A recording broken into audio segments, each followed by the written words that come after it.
বিশেষ করে জাতীয় সংসদ নির্বাচনের যে প্রচারণা, সেটি 12 তারিখের 3 সপ্তাহ আগে শুরু করার যে বিধান, সেই অনুযায়ী আগামীকাল থেকে পুরোদমে প্রচারণা করতে পারবে। তো সেই প্রচারণার আমেজ ইতিমধ্যেই আপনারা লক্ষ্য করছেন। প্রতীক বরাদ্দ পাওয়ার সাথে সাথে প্রার্থীদের যে উচ্ছ্বাস, এটি মনে হচ্ছে যে আগাম বার্তা দিচ্ছে যে একটা উৎসবমুখর পরিবেশে নির্বাচনটা হতে যাচ্ছে। পাশাপাশি আপনি যে প্রশ্নটা করলেন যে প্রচারণার সাথে সাথে আমাদের আচরণবিধি লঙ্ঘনেরও কিছু সম্ভাবনা থেকে যাবে।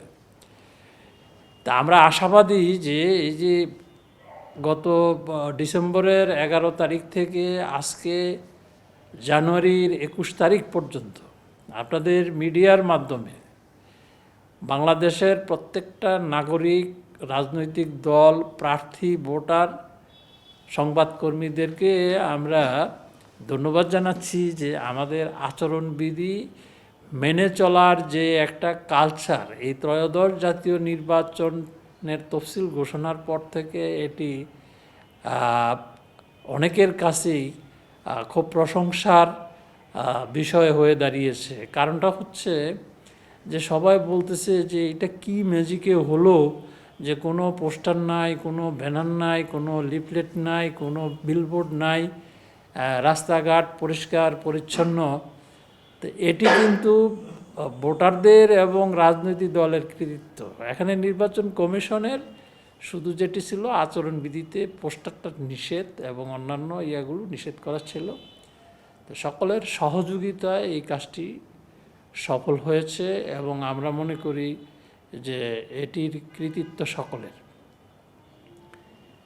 কালকে থেকে 22 তারিখ থেকে যে নির্বাচনী প্রচারণাটা শুরু হবে, এটিও নির্বাচন কমিশন আশাবাদী যে আচরণবিধি পরিপন্থী কোনো কাজে কোনো প্রার্থী জড়াবে না। আমরা যে আচরণবিধি প্রতিপালনের জন্য বিভিন্ন উদ্বুদ্ধকরণ সভা এবং প্রার্থী এবং ভোটারদের মধ্যে ব্যাপক প্রচারণার ব্যবস্থা করেছি। আপনারা ইউটিউব চ্যানেল, আমাদের ওয়েবসাইট এগুলোতে দেখেছেন। পাশাপাশি আপনারা দেখেছেন যে আমাদের আচরণবিধির শেষ ভাগে 2টি অঙ্গীকারনামা প্রার্থী এবং রাজনৈতিক দল দিয়েছেন। এটি দিয়েই কিন্তু তারা নমিনেশন পেপারটা সাবমিট করেছেন। সুতরাং এটি একটি দায়বদ্ধতার বিষয়, এটি একটি দায়িত্ববোধের বিষয় যে আমি অঙ্গীকার করেছি যে আমি আচরণবিধি পরিপন্থী কোনো কাজ করব না। একটা রাজনৈতিক দলের পক্ষ থেকেও এই অঙ্গীকারটা করা হয়েছে। নির্বাচন কমিশন বিশ্বাস করে এবং দৃঢ়ভাবে বিশ্বাস করে আমাদের দেশের রাজনৈতিক দলগুলো তাদের এই অঙ্গীকার পরিপন্থী কোনো কাজ করবে না এবং প্রার্থীও এই অঙ্গীকার নামের বাইরে গিয়ে আচরণবিধি পরিপন্থী কাজ করবে না এবং এটি আমাদেরকে অনেক সহজ করে দিবে।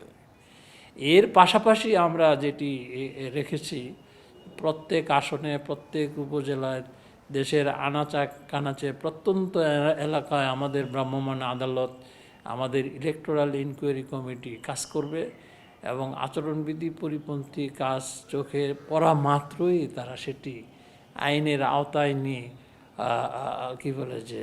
এটি নিষ্পত্তি করবে।